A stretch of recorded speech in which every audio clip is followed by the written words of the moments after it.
Assalamualaikum student, how are you? I hope you will be fine student. Today I will teach you passage number 27, translate into English. Student, now let us start first sentence.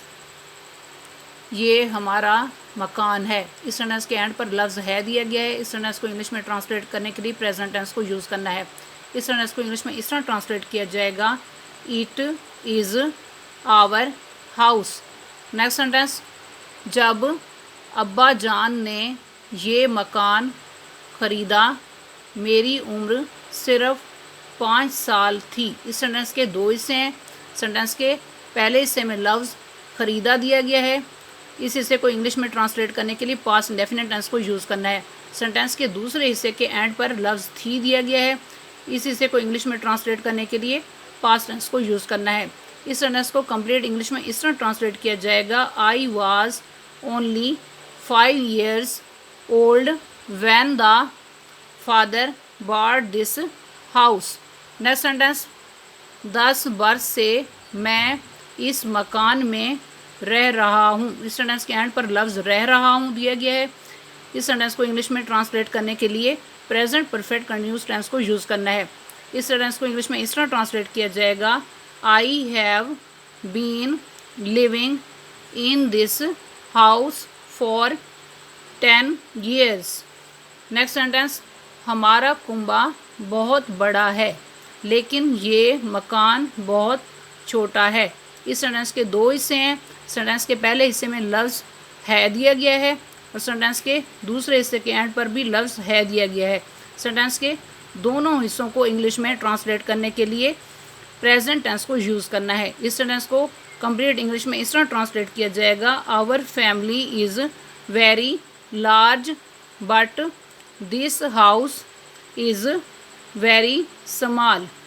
Next sentence, अब्बा जान कहते हैं कि वो इस मकान को बेच देंगे और एक बड़ा मकान गुलबर्ग में ख़रीदेंगे।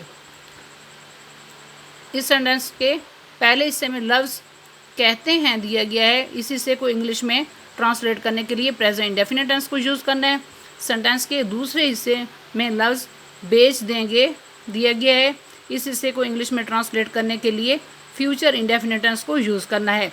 इस सेंटेंस को कंप्लीट इंग्लिश में इस तरह ट्रांसलेट किया जाएगा, the father says that he will sell this house and buy a big one in Gulberg.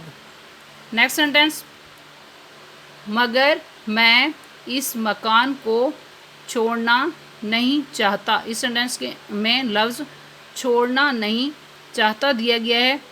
इस सेंटेंस को इंग्लिश में ट्रांसलेट करने के लिए प्रेजेंट इंडेफिनिट टेंस यूज़ करना है। ये सेंटेंस प्रेजेंट इंडेफिनिट टेंस का नेटिव सेंटेंस है। नेटिव सेंटेंस के लिए इस सेंटेंस में डू नॉट के साथ फर्स्ट फॉर्म को यूज़ करना है। इस सेंटेंस को इंग्लिश में इस तरह ट्रांसलेट किया जाएगा, but I do not want to leave this house. Next sentence, मुझे इस मकान से मोहब्बत हो गई है। इस सेंटेंस के एंड पर लफ्ज़ है दिया गया है। इस सेंटेंस को इंग्लिश में ट्रांसलेट करने के लिए प्रेजेंट इंडेफिनिट टेंस को यूज़ करना है। इस सेंटेंस को इंग्लिश में इस तरह ट्रांसलेट किया जाएगा, I love this house. Student, आज का लेक्चर यहाँ कंप्लीट हुआ। I hope you will be understood this lecture. Okay, Allah Hafiz.